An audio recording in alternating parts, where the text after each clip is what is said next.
दिल्ली के सीएम अरविंद केजरीवाल की मुश्किलें कम होती नहीं दिख रही। एक तरफ शराब घोटाले की जांच जारी है कि दूसरी तरफ ऐसे फर्जीवाड़े की आंच उन तक पहुंची जिससे सुन आप भी हैरान रह जाएंगे।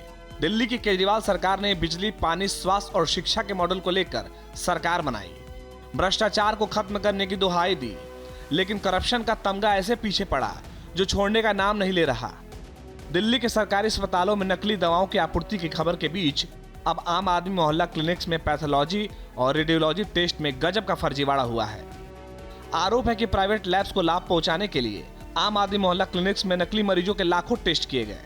इस मामले की सबसे पहले स्वास्थ्य विभाग ने जांच की और अपनी रिपोर्ट विजिलेंस डिपार्टमेंट को भेज दी।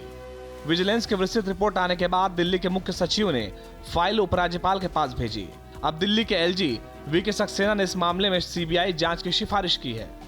एलजी कार्यालय ने विजिलेंस डिपार्टमेंट की रिपोर्ट के हवाले से कहा है कि औचक निरीक्षण में पाया गया है कि किसी भी मोहल्ला क्लिनिक में डॉक्टर उपलब्ध नहीं थे। वे पहले से रिकॉर्ड किए गए वीडियो के माध्यम से अपना अटेंडेंस दर्ज कर रहे थे। अनुभवहीन स्टाफ मरीजों को दवा और टेस्ट लिख रहे थे। लाखों फर्जी टेस्ट के बदले प्राइवेट लैब्स को भुगतान किया गया। मरीजों के एंट्री दिखाने के लिए फर्जी और गैर मौजूद मोबाइल नंबरों का उपयोग किया गया। इसमें कई 100 करोड़ रुपए के घोटाले की आशंका है। उपरोक्त आरोपों के आधार पर एलजी वीके सक्सेना ने मामले में सीबीआई इंक्वायरी की सिफारिश की है। मोहल्ला क्लिनिक में घोटाले कैसे किए गए और क्या कुछ आरोप हैं, हम आपको समझाते हैं। दरअसल हर दिन सैकड़ों फर्जी टेस्ट किए गए। रिकॉर्ड्स में मरीजों की फर्जी एंट्री तक की गई। फर्जी मरीजों का fake pathology test, fake radiology test तक कराया गया। मिले आंकड़ों के मुताबिक 3 महीनों में 7 मोहल्ला क्लिनिक में करीब 5,21,221 जांच करवाए गए, जिनमें 11,657 मरीजों का मोबाइल नंबर 0 लिखा गया। 3,092 मरीजों का मोबाइल नंबर 9 बार 9 लिखा गया था। यही नहीं, 8,199 मरीजों का मोबाइल नंबर तक खाली था। 8,251 फर्जी मरीज ऐसे जिनके मोबाइल नंबर कुछ लिखे ही नहीं थे, जबकि रिपोर्ट इनके मोबाइल पर भेजे जाने का दावा किया गया।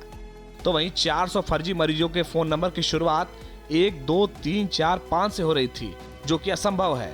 तो वहीं 999 मरीज ऐसे फर्जी दिखाए गए जिनके नंबर रिकॉर्ड में 15 से ज्यादा बार दोहराए गए। अब जरा सोचिए किस हद तक इस घोटाले की साजिश रची गई। फिर क्या दिल्ली की केजरीवाल सरकार पर उजागर नए घोटाले को लेकर बीजेपी ने जब कर हमला बोला, तो वहीं बचाव में आम आदमी पार्टी ने अपनी सफाई पेश की। जो विजिलेंस की रिपोर्ट्स आई हैं और जो विभागीय फाइंडिंग्स हैं, उसके आधार के ऊपर वो जांचें भी अब पूरी तरीके से आंच के घेरे में आ गई हैं। जो उनकी तथाकथित मोहल्ला क्लिनिक थी, सर्वप्रथम तो हम कहना चाहेंगे कि स्वतंत्रता के अमृत काल में आने के बाद भी देश की राष्ट्रीय राजधानी में सुपर स्पेशलिटी का कोई इंस्टीट्यूट या ऐसी कोई व्यवस्था या ऐसी कोई लैब बनाने के बजाय मोहल्ला क्लिनिक तक ही सोच सीमित थी, जो 75 वर्ष पूर्व भी थी। अब ईडी का सम्मान बार बार आ रहा है और उनके वकील उन्हें बता रहे हैं, हमारे वकील हमें बता रहे हैं कि ये सम्मान गैर कानूनी है।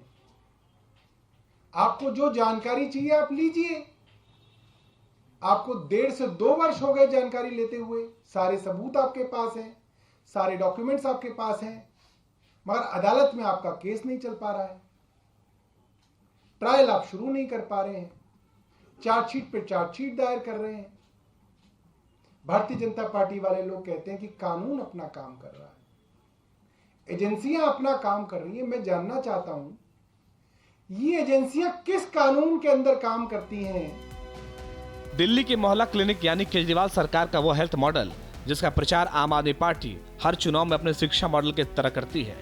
अब इन्हीं मोहल्ला क्लिनिक में दावा है कि ऐसा घोटाला हुआ जिसके तरीकों को सुनकर पहले दिल्ली सरकार भी चौंकी और अब तो उपराज्यपाल ने सीबीआई जांच की सिफारिश तक कर डाली है।